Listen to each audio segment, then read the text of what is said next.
Mayong hapon sa tanan. Salamat kay sa matag usa niya karon.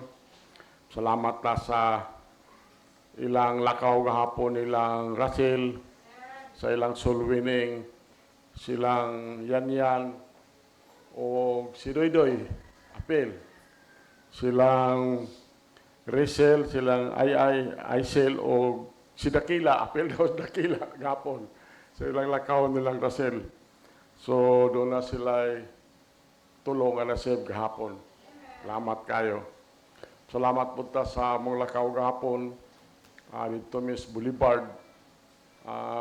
Wala lang may kaagi sa normal route. Dito Miss sa San Pedro ning agi kay naigi kasal. Kasal to sa Patalan. So, daghan po gahapon ang mga natag na trucks gahapon. Kuyog na mo silang Roylen, silang Rachel, Lisel, silang Jokjok, Jikjik, silang Bingbing, hasta na si Kuan, tani si anak ni Jidjid Kamanghuran. Apel na gapon. Gidala na Jidjid ito, si Jidjid mag-drive. So, salamatan, nagapadayon atong activities. Then, naka-order na tag-trucks gabi si Russell, nag-order ng trucks kay gamay na lang atong trucks. So, anyway, padayon ni atong bulaton alang si Ginoo. O kini atong mensahe karon part 2 ni sa atong message last Sunday. So, malindog ta, basahon na nato nang nasa screen, Exodus chapter 20 verse 3. Part 2 ni Asya. So, dili pwede siguro isahon lang nato ang pagwali bahin aning idolatry. Katong Wednesday dire, nag-ampo ta og message. Wala pagyod ko message. Zero pagyod. Pagkabuntag sa Huwebes, nag-ampo ko. Ginoo, unsa may mensahe atong iwali karong Domingo. Then na butang sa una-una na to. Kanini ang mensahe. Okay. Mauni ang giingon diri Exodus chapter 20 verse 3. Okay lang mo? Okay, Exodus chapter 20 verse 3. Read. Tuloy na itong basa. Exodus chapter 20 verse 3. Read. Thank you. Mahal mo lang itnon, buhay na mga Diyos. Salamat kay Ginoo nga nining adlaw nakahatag mig dako kay pasidungog nimo Amahan. Salamat kay Ginoo sa imong presensya. Salamat sa wisdom imong gihatag sa among Sunday school teacher sa mga hamtong. Salamat sa kakugi sa among Sunday school teacher sa kabataan. Salamat kay Amahan. Ug salamat kay sa matag usa nga niya karon Amahan. Among ipangamuyo kanimo Ginoo bisan ang tanan namong activities panalangini ug nagpasalamat kami nga ikaw gyud nagpataliwala diri kanamo bisan ang among snack Amahan ang nagprovide og snack. Salamat kay Ginoo. Among ipangamuyo kanimo Amahan ini nga kahaponon tagaig igsusulti kini imong ulipon nga walay kahibalo. Akong ipangamuyo Amahan nga abuga ang mga evil spirits pinagis dugo ni Jesus Christ. Ug kini imong ulipon tagay isusulti Aman. Nasayod ka Ginoo, wa koy mahimo kung wala ikaw ini imong buluhaton. Amahan kanay mga equipment namong Lord, proteksyonin tawo ni Amahan nga dili makaistorbo sa among pagsimba kanimo karon kahapon. Mahal naman langit nun, kini among pagampo pangaliw po kanimo. Isalig na mo ang tanan ni Jesus Christ, among bugtong personal nga manluwas. Amen. Okay, manlingkod ta. Ingon din sa ang kasulot ni Exodus si Moses. Ingon din nga ikaw dili magbaton og lain mga Dios sa atubangan nako. Kanini kay Exodus man niya di-address na ngadto sa mga Israelites. O kini usab applicable po ni sa ato karon. naay mga atong basahon unya sa unsay gisulti ni Pablo alang kanato bahin niini in the New Testament. Balikon ako. Ikaw dili magbaton og lain mga Dios sa tubangan ako. Sa tubangan ako. So atong mensahe karon naguluhan ni og the evils of idolatry. Ang mga dautan sa pagsimbag Diyos. Katong last Sunday, atong mensahe ato the snare of the souls, the evils of idolatry. Atong last Sunday, ang snare, ang kaniwang kahadlok sa pagsimbag Diyos. Okay. Mao na to mensahe karon, the evils of idolatry, ang pagkadautan sa pagsimbag Diyos. Mga igsoon, today we turn our hearts and minds to a solemn and searching subject. Karong kahaponon atong ihikling, atong ibali ang atong mga kasing-kasing ug hunahuna nganha sa maligdong o kaning pangitaon mga subject matter. Mauning the evils of idolatry. Idolatry is not merely an ancient sin committed by pagans who bowed before carved images of wood and stone. Kaning pagsimbag Diyos, dili lang ni karaan nga sala nga nahimo natong mga pagano sa una. Mga pagano sa una nga kinsa miyukbo sila sa mga anang linilok nga mga imahen, kahoy gililok o bato nga gililok. It is a present danger. Makuyaw gyapon ni bisan karon. Kay mauni ang gitawag og subtle enemy, an spiritual disease that still afflicts the human heart. Hantod karon. Mauni mga sakit, espirituhanon na sakit nga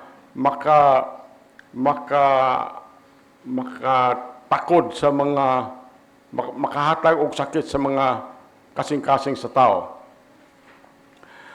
Ang Biblia nagtudlo nato nga ang idolatry kanang pagsimbag Diyos mao nang mga butang nga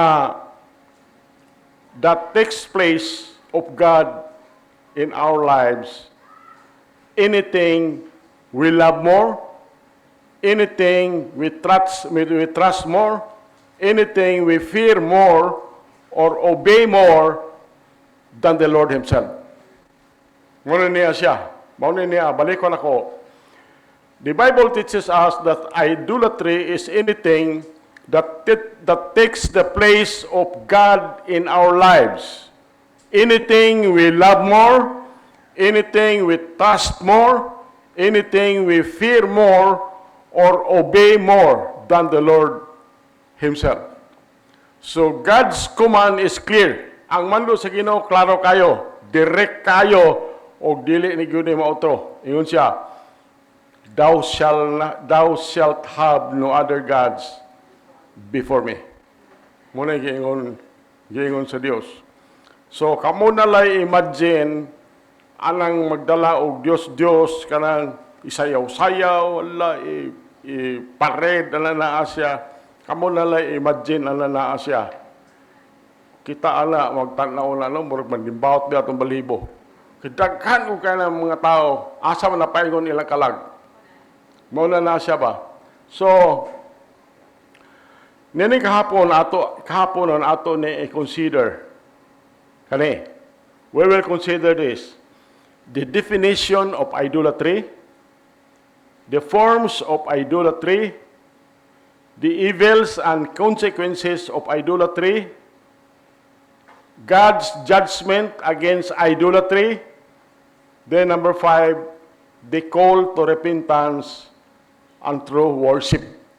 So, hinaot pa nga balang Espiritu, asosihon niya ang atong mga kasing-kasing samtang maminaw taning pulong sa Ginoo. Okay, so number 1, the definition of idolatry.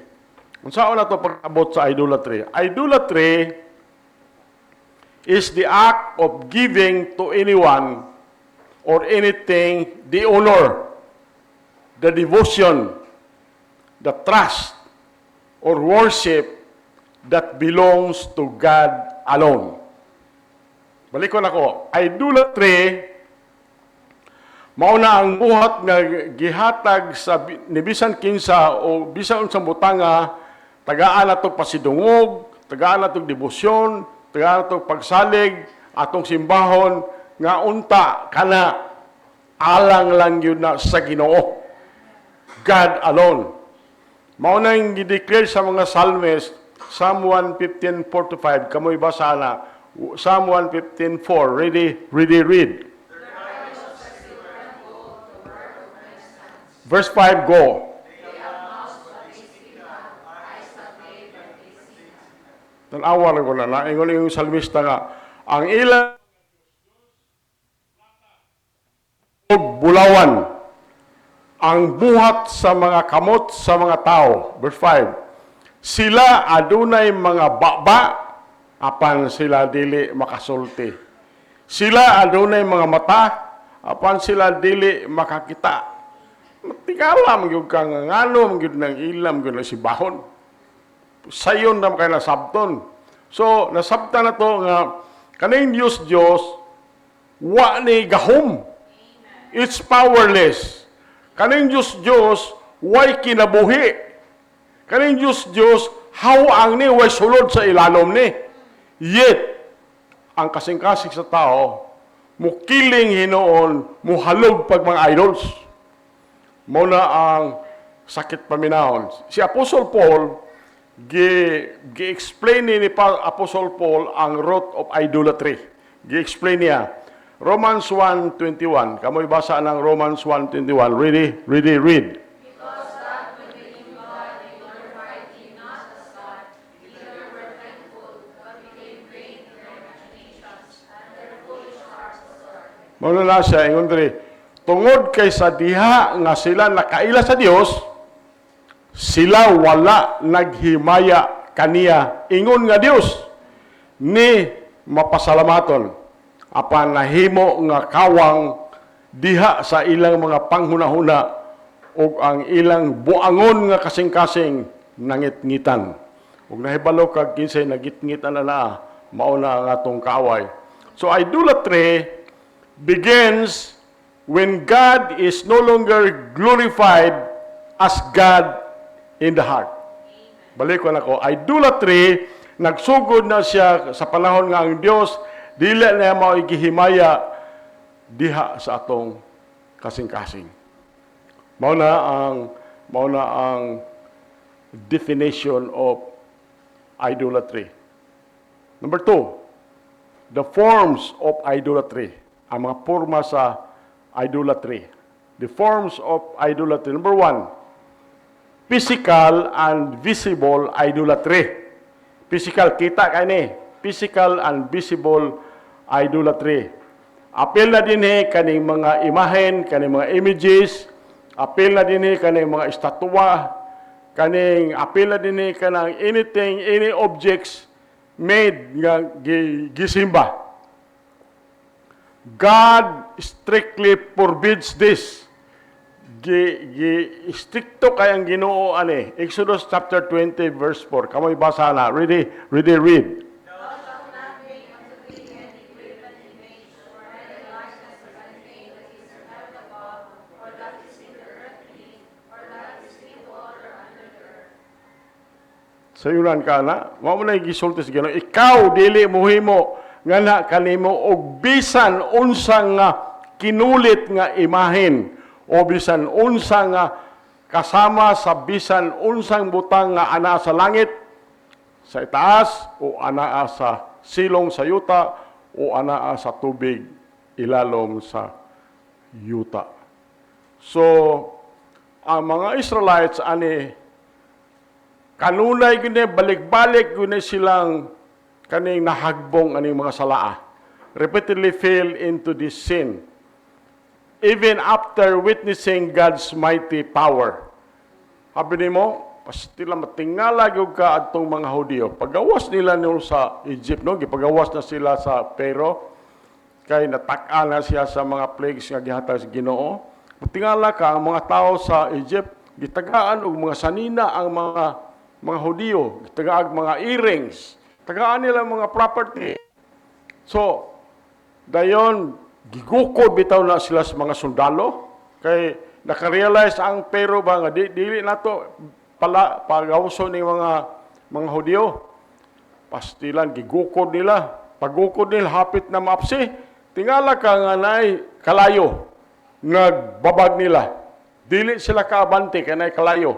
So, palayo ang mga Hudiyo, lakaw. Pag-abot nila dito kay dagat naman.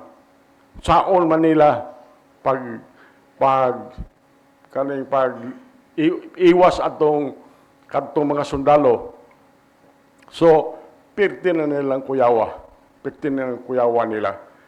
Then, sa yun lang si Moses, iyang giisa ang iyahang katong kahoy, giisa niya, sungkod, giisa niya, pastilan ang dagat.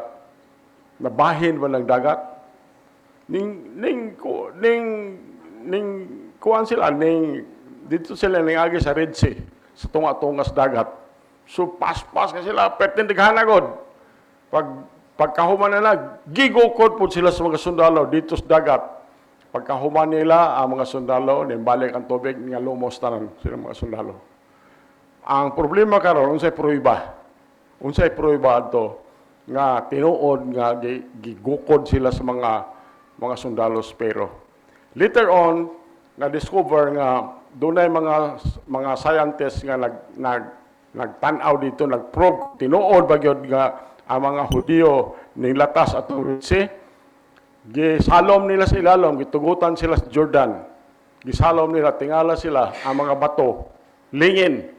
Ang mga bato, porte yung dighana, mga lingin na kadto di ay, kadto mga ligid sa karwahe.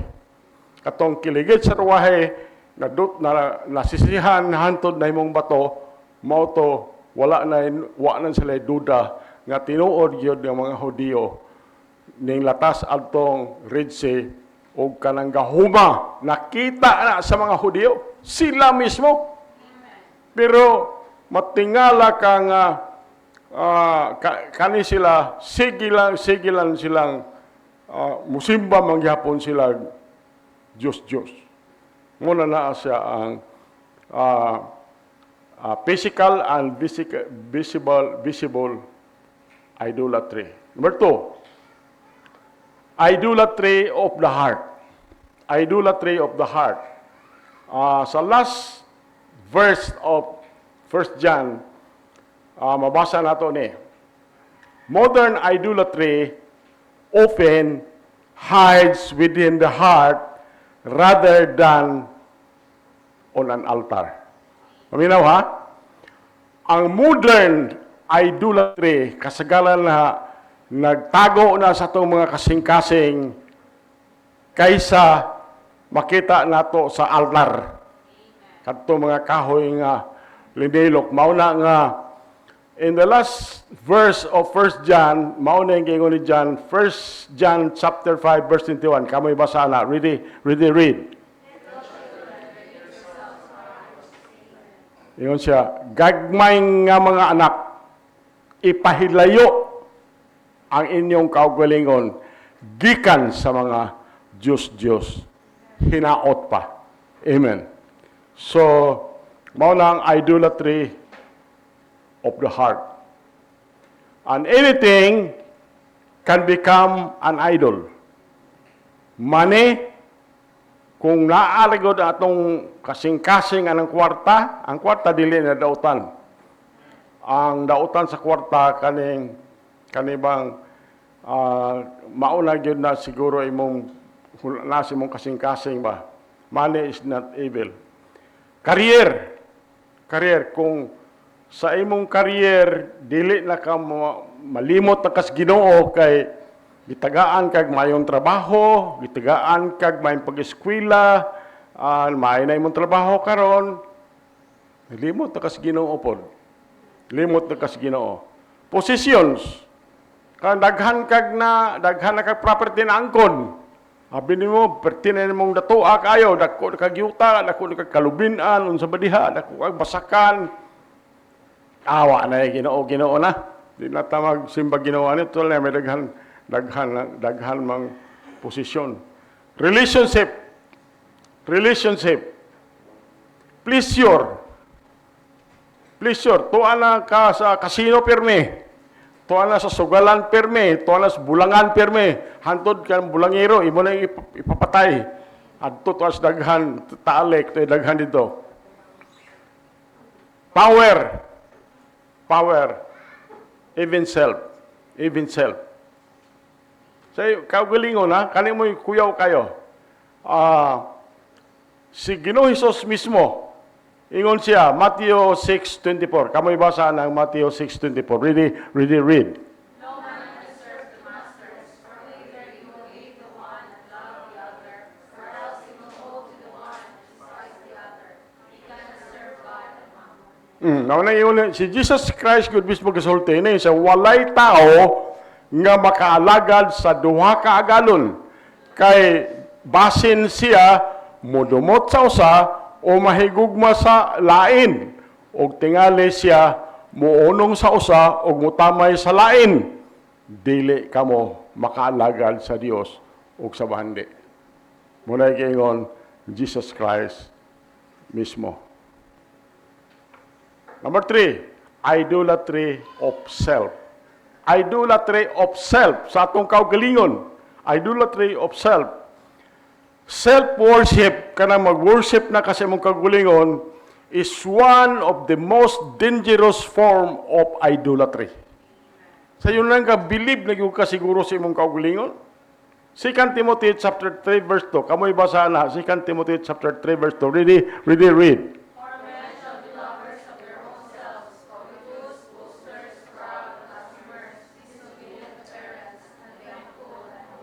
Una nasa, when self becomes supreme, kung ang imong kaugalingon mahimo ng labaw kayo alang kanimo, sabi nimo, God is displaced.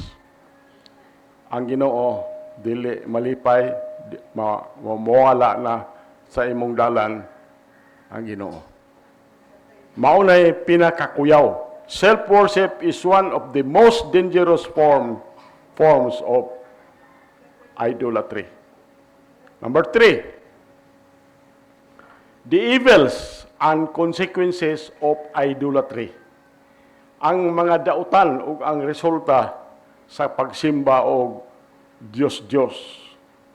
Number 1, idolatry corrupts the heart. Ang pagsimbag Diyos, makadlata na sa imong kasing-kasing, makadaot na sa imong kasing-kasing. Abi ni wang mahitabo na kaning pagsimbag Diyos makagahi na sa atong kasing-kasing against God. Idolatry hardens the heart against God. Mao nang gibutang salmista, mabasa to Psalm 115a, kamoy basa ng Psalm 15:8. Ready, read.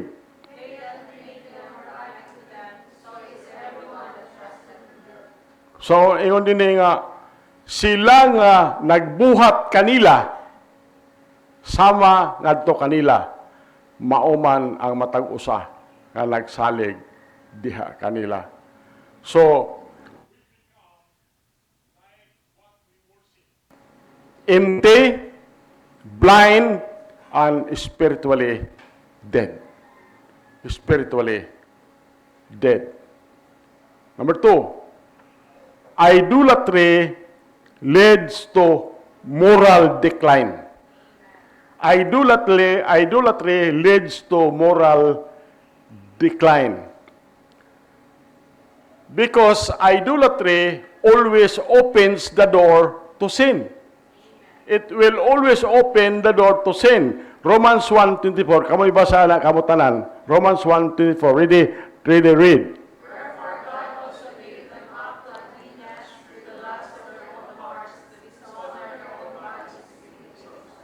So mao na giingon ni Paul, ingon si Paul nga tungod niini ang Dios usab mitugyan kanila ngadto sa kahugawan pinagi sa mga kaibog sa ilang kaugalingon nga mga kasing-kasing aron sa pagpakaulaw sa ilang kaugalingon nga mga lawas tali sa ilang kaugalingon. So when God is rejected, sin takes control. Kung i-reject ang Ginoo, mo control ang sala. So idolatry leads to moral decline. Number 3, idolatry brings separation from God. Brings separation from God. Dios, dili gyud na siya mo share sa iyang glory ngadto sa uban. Kung unsay para sa Ginoo, iya ra gyud na. God will not share His glory with another. Isaiah 59 to. Kamay basa ng Isaiah 59 to. Ready read.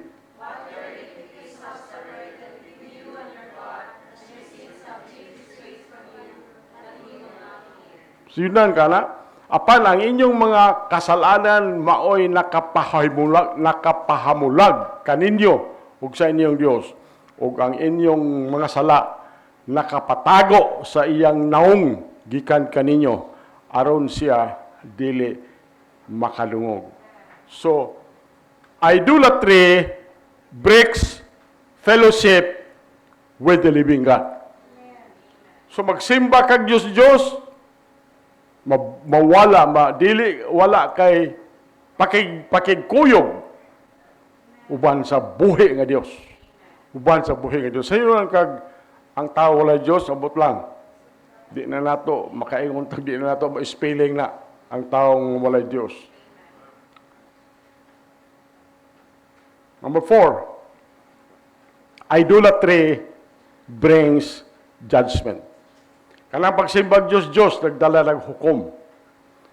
Ang Ginoo, patient kayo. Ang Ginoo, taas kayo na siya pailob. But God is also holy. Ang atong Dios balaan pud na kay siya. Exodus chapter 20 verse 5. Kamoy basa na. Ready read. Thou shalt not bow down beside them, nor serve them, for I, the Lord thy God, am a jealous God, visiting the iniquity of the fathers upon the children, to the third and fourth generation of them that hate me. Grabe no? Grabe ng pagka sultiha ni Moses sa Exodus. Ingon din ikaw dili mo yukbo sa imong kaugalingon ngadto kanila. Kay ako ang Ginoo nga imong Dios, usa ka abughuan nga Dios nga nagaduaw sa pagkadautan sa mga amahan nganha sa mga anak sa ikatulo ug sa ikapat kakaliwatan kanila nga nagdumot kanako. So judgment fell upon Israel repeatedly because of idolatry. Mao ning nahitabo sa Israel. Kanunay sila, panalanginan sila, blipay kay sila. Dayon, musimba na po sila Diyos. Bunala na po sila si Ginoo. Balik na po sila si Ginoo. As nagpaitang mga klase nga chosen people. Judgment fell upon Israel repeatedly because of idolatry. Paminaw, and the same God still reigns today. Kadtong gapanis sa mga Hudiyo kaniadto, maora pud na ang Ginoo nila, maora pud na ang atong Ginoo karon. So, let us be aware. Kinahanglan magbantay ta kay basig wa tay mga estatwa sa atong balay, pero naatay dakong estatwa sa atong kasing-kasing. Number 4, God's judgment against idolatry. Ang hukom sa Ginoo batok sa pagsimbag Diyos. The scriptures are clear that idolatry provokes divine wrath. Ang kasulatan, klaro kayo nga ang pagsimbag Diyos, nakaprovoke na sa langit nun nga kasuko sa Ginoo. Isaiah chapter 2 verse 18. Kamoy basa na. Yung dire, og ang mga larawan, mga wagtang gayod sa hingpit. So, in the New Testament,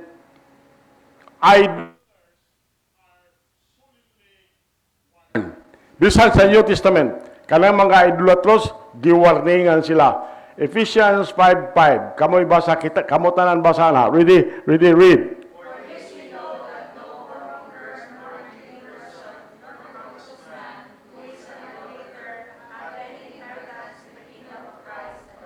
Thank you. Ingon kay niini kamo na sayod nga walay bigaon ni dili mahinlo nga tao ni maibugon nga tao kinsa usa ka magsisimba og Dios nga nakabaton og bisan unsa nga panulundon sa gingharian ni Kristo ug sa Dios. So this is not merely about outward acts. It is about allegiance of the heart. Balik ko na ko. This is not merely about outward acts, kanang buhat sa gawas nga makita. It is about bahin ni kanang allegiance naaba sa imong mga kasing-kasing. Kasi mo mga kasing-kasing, katong-atong gi-enumerate ganiha. So, mauna atong gisulti ganiha nga ang balaang kasulatan klaro kayo nga masuko gyud ang Ginoo ani nagsimbag Dios. Una-una lang katong ning aging mga semana nga pastilan og magtan-aw ka, maluoy ka sa daghan kay mga tao nga nagdala ng mga Diyos nga doon ay dekorasyon, gwapo kayo, na ay pa mga sayang nga pating taasa, pating nindot kung kayo paminahon o tanawon nimo. Pero dili makasulti, na mata di makakita, na tiil di makalakaw. Mauna siya ang Diyos nga purting daghanang musunod. Malibog ka. Pero sa tinuod nga simbahan, gamay rin mo simba. Mauna imong katingalahan ba? Number 5, the call to repentance and true worship. Sabi mo, bisan pag unsa ka suko sa Ginoo, tawagya po niya ang tao nga maghinulsol.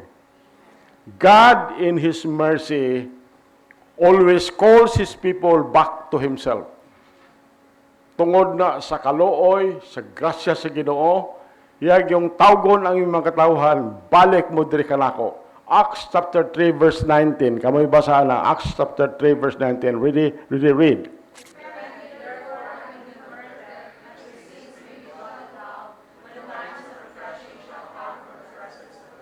Mauna gisulti ni Luke.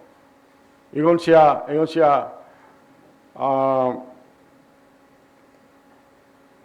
John Acts chapter 3 verse 19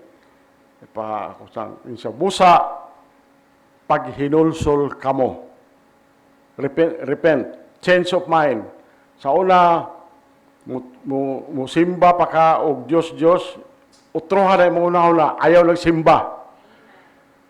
Sa una mutuo ka nga kana mao nay tinuod nga Dios. Ang tinuod nga Dios mao lamang si Jesus Christ. Mutuo ka ni Jesus Christ sa dugo nga finish work ni Jesus Christ. Maluwas ka. Ingon siya, busa pag hinulsol kamo o pamalik aron ang inyong mga sala pagapanason. Sa diha nga ang mga panahon sa paglabas, pag-usab, moabot gikan sa presensya sa Ginoo. So, true worship belongs to God alone. Ang tinuod nga pagsimba, iya lang yun na sa Ginoo. Jesus declared in John 4:24, ingon siya, God is a spirit, and they that worship Him must worship in spirit and in truth. Si Apostle Paul, iyang giauhag ang mga believers, Romans 12:1, ingon siya, I beseech therefore, brethren, by the mercies of God, that ye present your bodies a living sacrifice, holy, acceptable unto God, which is your reasonable service. Muna isulti ni Paul. Umaw na yung conclusion sa itong mensahe. Muna siya. Makapalo ka diya. Makapalo ka. Beloved, idolatry is a deadly sin. Not because idols are powerful, but because they rob God of His rightful place in our lives. Let us search our hearts today. Susiho na to ato daw mga kasing-kasing karon. Is there anyone competing with God for our devotion? Let us echo the words of Joshua. Mao na ingon diri Joshua chapter 24 verse 15. Choose you this day whom you will serve. But as for me and my house, we will serve the Lord. So yun may we tear down every idol kung mahimo ato ng gunubon ang atong mga Diyos-Diyos ug atong ipataas si Ginoong Hesukristo lamang, enthrone Christ alone, and live holy, devoted to the one true and living God. Amen? Ninugta, mag-abota. Mahal na mo langit nun, buhay na mga Diyos. Salamat sa imong mensahe, Lord. Salamat kay Ginoong maune imong gihatag nga mensahe. Salamat kay imuhan. Akong gihangyo ang matag usa, you can set it down there, you can kneel, you can come to the altar, talk to the Lord. Tanawa ko no diha sa imong kasing-kasing og wala bay imong gipalabi diha kaysa Ginoo. Let's do it this afternoon. Amahan na mong langit nun, buhay na mga Diyos. Ang imong mga anak, amahan, nakikhinabi diha kanimo nini kahaponon. Salamat kay Ginoo sa privilege nga bisan unsa nga takna kami mahimong maka sulti diha kanimo sa gibati sa mong kasing-kasing amahan. Wala ko kay balo, Lord, ug unsay tinguha sa ilang kasing-kasing apan. Isip nga imong gitagaan o pagdumala ani nga church.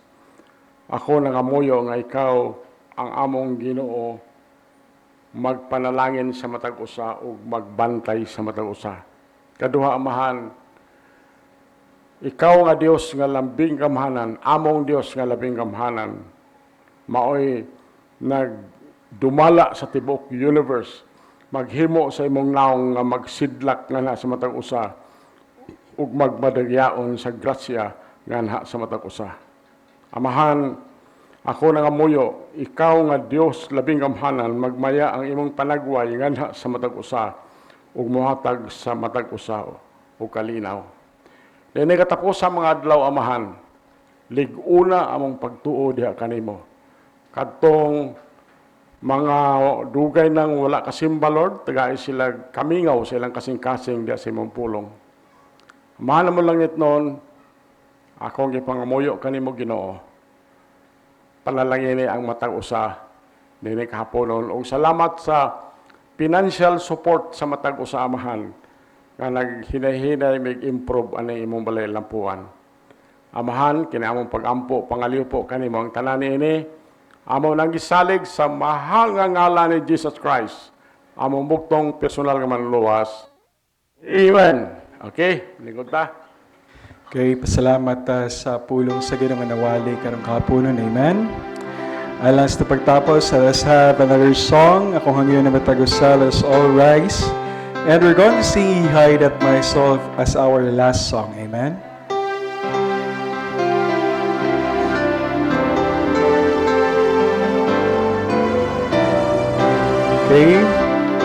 First stanza already sing. A wonderful Savior is Jesus my Lord. A wonderful Savior to me. He hideth my soul in the cleft of the rock, where rivers of pleasure I see. He hideth my soul in the cleft of the rock, that shadows a dry, thirsty land.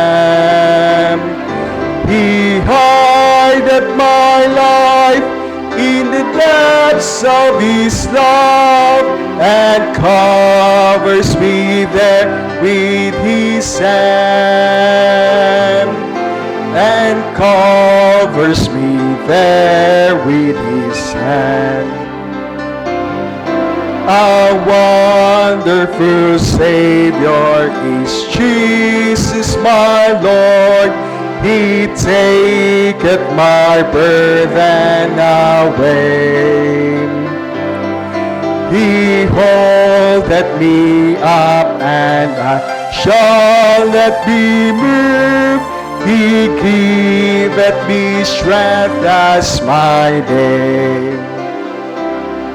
He hideth my soul in the cleft of the rock, that shadows a dry, thirsty land. He hideth my life in the depths of His love, and covers me there with His hand. And covers me there with His hand. Last verse.